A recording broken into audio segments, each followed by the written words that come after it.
अस्सलामु अलैकुम वरहमतुल्लाहि वबरकातुह।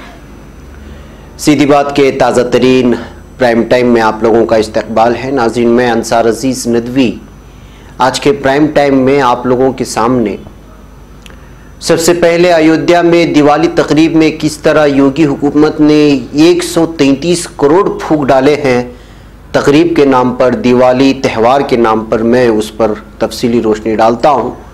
उसके अलावा दाइश का बगदादी जिसने अपने मखसूस कुछ फ़िक्रों की वजह से पूरे इस्लाम को बदनाम किया था, उसकी हलाकत की खबरें आ रही हैं और अमेरिका ने उसकी हलाकत का दावा किया है। उस पर भी तफसीली रोशनी कर डालते हुए इराक़ की बात करते हैं, जहाँ पर मुजाहरे पुरतशद्दुद हो गए हैं, खून की नदियाँ बह रही हैं, 40 हलाक हो चुके हैं, 2000 के करीब ज़ख्मी हो चुके हैं। और इसके अलावा 6 दिसंबर को राम मंदिर की तामीर करने का साक्षी महाराज ने एक बार फिर राग अलापा है और ऐलान किया है। कमलेश तिवारी की बीवी को हिंदू समाज पार्टी का सदर बनाया गया है। इसके अलावा भी कुछ अहम तरीन खबरें हैं, मैं वो सारी चीज़ें आप लोगों के सामने रखता हूँ। उससे पहले आप लोगों से दरख्वास्त है कि जिन लोगों ने हमारे चैनल को सब्सक्राइब नहीं किया है वो सब्सक्राइब कर लें, हमारे इन वीडियोज़ को दूसरों तक पहुँचाने में हमारी मदद करें। बैकअप नाज़रीन, आइए बात करते हैं दिवाली तकरीब की और उसमें फूंकने वाले 133 करोड़ रुपयों की। गुज़िश्ता हफ्ते के दौरान ही उत्तर प्रदेश की योगी हुकूमत ने होम गार्ड के जवानों को नौकरी से हटाने का फैसला किया, क्योंकि हुकूमत के पास उनकी तनख्वाहों की अदायगी के लिए रकम नहीं थी। योगी हुकूमत ने यूपी एम्प्लॉइज़ वेलफेयर कॉरपोरेशन इसलिए बंद करने का फैसला किया है क्योंकि कॉरपोरेशन के मुलाजिमीन को 11 माह से तनख्वाह नहीं मिल सकी है। इस हफ्ते की काबीना की इजलास में 3 रुकनी कमेटी तश्कील दी गई जो फैसला करेगी कि कॉरपोरेशन के मुलाजिमीन को VRS यानी रजाकाराना तौर पर सुबुकदोशी दी जाए या उन्हें किसी और महकमे में मुंतकिल कर दिया जाए। मेडिकल डिपार्टमेंट के गैर तिब्बी मुआविनीन को भी 3 माह से तनख्वाह नहीं मिली है और महकमे सेहत का कहना है कि उनके पास रकम अदा करने के लिए रकम नहीं है। उत्तर प्रदेश के सरकारी स्कूल में छठी से 8वीं तक के बच्चों को अभी तक किताबें फराहम नहीं हुई हैं, क्योंकि महकमा बुनियादी तालीम के पास किताबों की छपाई के लिए रकम नहीं है। ये वो सुर्खियाँ हैं जो उत्तर प्रदेश की माशी हालत को बयान करती हैं। महकमा ख़जाना की जायज़ा मीटिंग के दौरान वज़ीर आला योगी आदित्यनाथ ने वाज़ेह तौर पर कहा था कि रियासती हुकूमत सरमाया की कमी से दो चार है। एक्साइज और GST से इतना पैसा हासिल नहीं हो पा रहा है कि रियासत की मईशत को आसानी से चलाया जा सके। इसके पेश नज़र वज़ीर आला ने तमाम महकमों को अखराजात कम करने की हिदायत दी, लेकिन रियासत के इन हालात के बावजूद जो हालात हैं, योगी हुकूमत अयोध्या में 133 करोड़ रुपए खर्च कर रही है। महकमे पब्लिक वर्क्स के लिए एक सुपरिटेंडेंट इंजीनियर का कहना था कि ये इतनी रकम है जिससे 133 किलोमीटर लंबी सड़क तामीर की जा सकती है, लेकिन इसे दीप जलाने में खर्च किया जा रहा है। पुष्पक विमान की तर्ज पर हेलीकॉप्टर से आने वाले राम और सीता का किरदार अदा करने वाले अदाकारों पर फूलों की बारिश पर पैसा खर्च किया जा रहा है। इंजीनियर ने मजीद कहा कि ये पैसों का ज़िया है। इस हुकूमत का जोर सिर्फ और सिर्फ हिंदुत्वा पर है। वज़ीर आला के पास मंदिरों और मठों के लिए रकम है, लेकिन तरक्की के लिए एक पैसा भी नहीं है। गौरतलब है कि योगी हुकूमत ने रवां साल दिवाली के त्यौहार को रियासती त्यौहार का दर्जा दे दिया है। गुज़िश्ता साल इस प्रोग्राम पर 24.27 करोड़ रुपये खर्च हुए थे, जबकि इस साल इस तकरीब का बजट 133 करोड़ का है और उसके 1.25 करोड़ से ज़्यादा तो सिर्फ चिराग जलाने पर ही खर्च किए गए हैं। इस साल अयोध्या दीप उत्सव का मकसद एक नया आलमी रिकॉर्ड कायम करना था और सरजू नदी के किनारे के तमाम घाटों पर 5,51,000 दीप रोशन किया। और उसके मंजर आप मेरे पीछे देख रहे हैं, जो बदलती हुई ताज़ा तस्वीरें हैं, इसको सामने लाकर के भी दिखाया जा सकता है।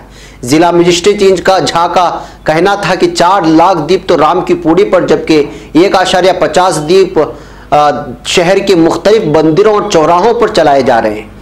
इस काम के लिए तकरीबन 6,000 कारकुन लगाए गए हैं। इनमें बहुत सारे कॉलेज तलबा भी थे जिन्होंने खास पैटर्न पर दीपों को सजाया। साकेत यूनिवर्सिटी की तालीम सुधीर शर्मा का कहना है कि इस हुकूमत में दिखावा बहुत ज़्यादा हो रहा है।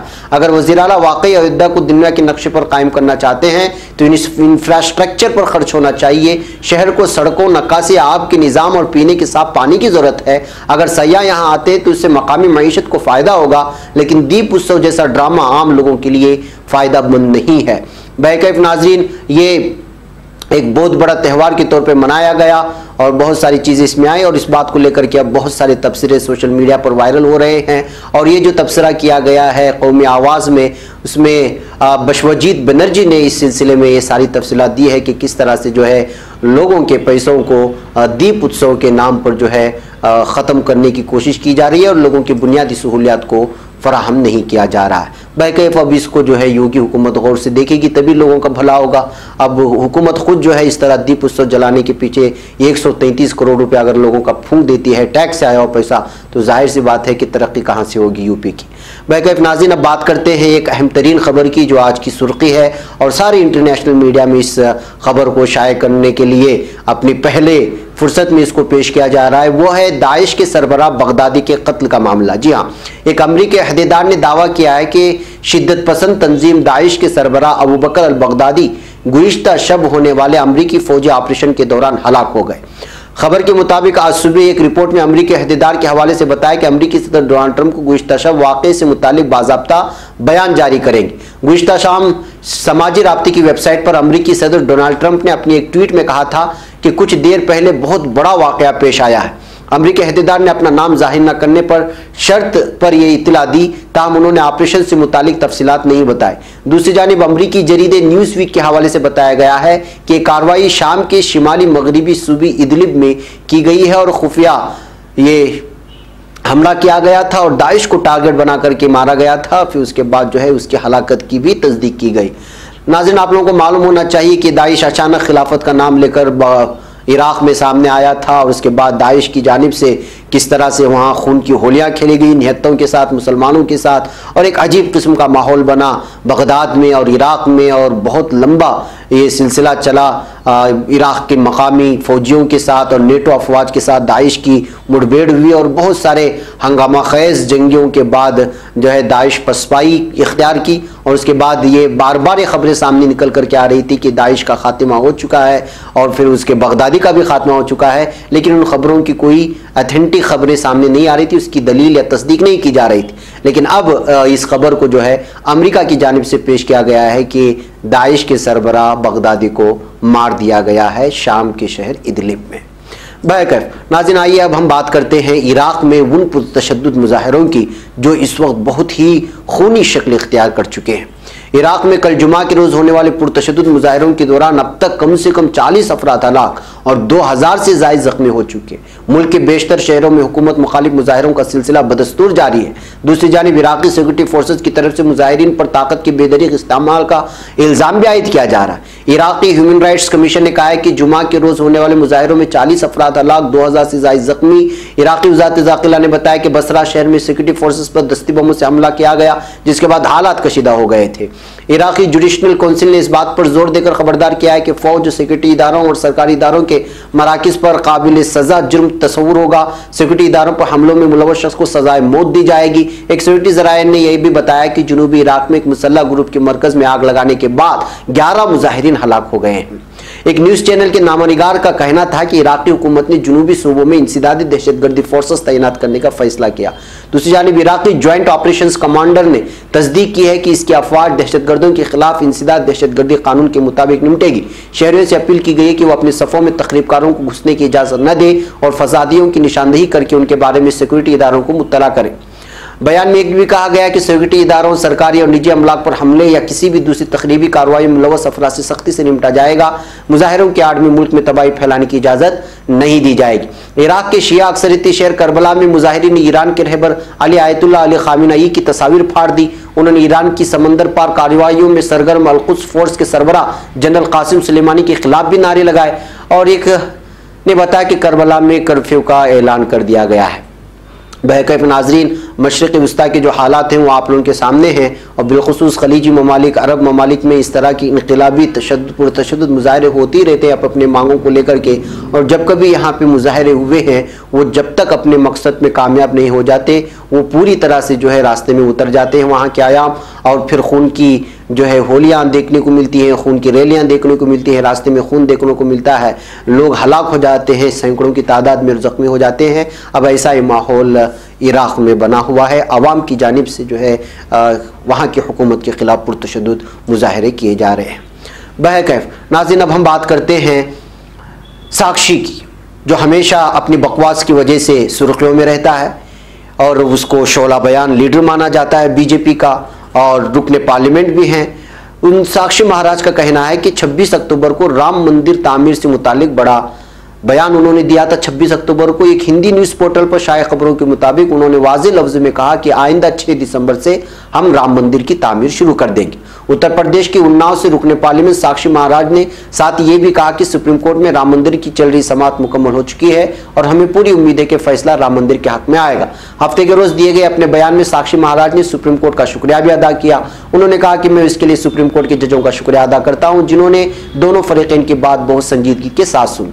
साक्षी महाराज ने मजीद कहा कि महकमा आसार कदीमा ने अपने सबूत सुप्रीम कोर्ट में पेश कर दिए थे जो कि राम मंदिर तामीर की राह आसान करते हैं। शिवा वक्फ बोर्ड ने भी लिख कर दिया है कि अयोध्या में राम मंदिर बनना चाहिए।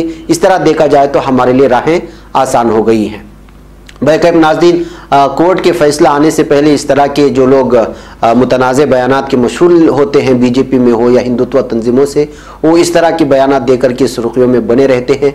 अब देखना यह है कि जो है वहाँ का मामला सुप्रीम कोर्ट की जानिब से क्या फैसला आता है वहाँ की ज़मीन के सिलसिले में। दूसरी खबर लखनऊ से ये आ रही है कि कमलेश तिवारी के कत्ल के बाद उसकी अहलिया किरण तिवारी को हिंदू समाज पार्टी का सदर बनाया गया है। सदर बनने के बाद हफ्ते को किरण तिवारी मीडिया से खिताब की। लखनऊ में दोपहर 2 बजे प्रेस क्लब में प्रेस कॉन्फ्रेंस किया था। उसमें हिंदू समाज पार्टी के जनरल सेक्रेटरी राजेश मणि त्रिपाठी भी मौजूद थे और इनको ऐलान किया गया कि जो है कमलेश तिवारी की जगह अब हिंदू समाज पार्टी की जो है सदर उनकी बीवी को बनाया गया है। बल्कि अब देखते हैं कि अब इनके सदारत में क्या सब होने वाला है वहां पर, इसलिए कि इस तरह की पार्टियां सिवाय जहर फैलाने के और कोई काम करती नहीं है। बहरकैफ अब हम बात करते हैं उत्तर प्रदेश में जराइम के वाकयात किस अंदाज में उरूज को पहुंच रही हैं। उत्तर प्रदेश में जराइम के वाकयात का उरूज कई आदाद शुमार से साबित हो चुके हैं और खुसूसन खवातीन के खिलाफ जराइम में तो रियासत पूरे मुल्क में बदनाम हो चुकी है। उत्तर प्रदेश के कानपुर देहात जिले में दर्जा 8 की तालिबा को अपने ही टीचर के जुल्म का शिकार होना पड़ा है। ये ताज़ा वारदात आई है जब खून से लथपथ लाश उसके घर पहुंची तो अहले खाना के दरमियान माहौल इंतहा ही गमनाक था। जी हाँ, दरअसल 15 साला तालिबा ने अपने 25 साला टीचर शैलेंद्र सिंह के खराब रवैये की शिकायत स्कूल प्रिंसिपल से की थी। चूंकि तालिबा की शिकायत काफ़ी संगीन थी, इसलिए स्कूल इंतजामिया ने टीचर को स्कूल से निकालने का फैसला सुना दिया था। ये फैसला शैलेंद्र सिंह को बर्दाश्त नहीं हुआ और उसने स्कूल से घर वापस लौटते तालिबा को गोली का निशाना बना दिया। वो खून में लथपथ सड़क पर तड़पती रही और जब उसे अस्पताल पहुंचाया गया तो इलाज के दौरान उसने दम तोड़ दिया। कानपुर देहात के एसपी अनुराग वत्स ने इस वाकये के ताल्लुक से बताया कि शैलेंद्र सिंह स्कूल से निकाले जाने के बाद भी 15 साला बच्ची का पीछा किया और 24 अक्टूबर की सुबह उसे सड़क पर चलते हुए गोली मार दी। उन्होंने मजीद बताया कि तालिबा को इटावा बीजेआई अस्पताल में इलाज के दाखिल कराया गया था, जहां इलाज के दौरान उसकी मौत हो गई है। पुलिस का कहना है कि टीचर उसके साथ मौजूद एक नामालूम फर्द के खिलाफ कत्ल का मामला दर्ज कर लिया गया है। देखा नाज़रीन आपने कि किस तरह से जो है यूपी में जराइम दिन दहाड़े किस तरह कत्ल की जाती है। एक तालिबा को उसके साथ होने वाली जिनसी इस्तेसाल की शिकायत करने पर उसी का टीचर उसको मार देता है और वो भी दिन दहाड़े। एक छोटी सी खबर बेंगलुरु से आई है नाज़रीन, वो ये कि बेंगलुरु में गैर कानूनी तौर पर 30 बांग्लादेशी को गिरफ्तार कर लिया गया है। जी हाँ, कर्नाटक के बेंगलुरु में शनिचर के रोज क्राइम ब्रांच ने शहर में गैर कानूनी तौर पर रिहाइश पजीर 30 बांग्लादेशियों को गिरफ्तार किया। इस तरह की रिपोर्ट आई है।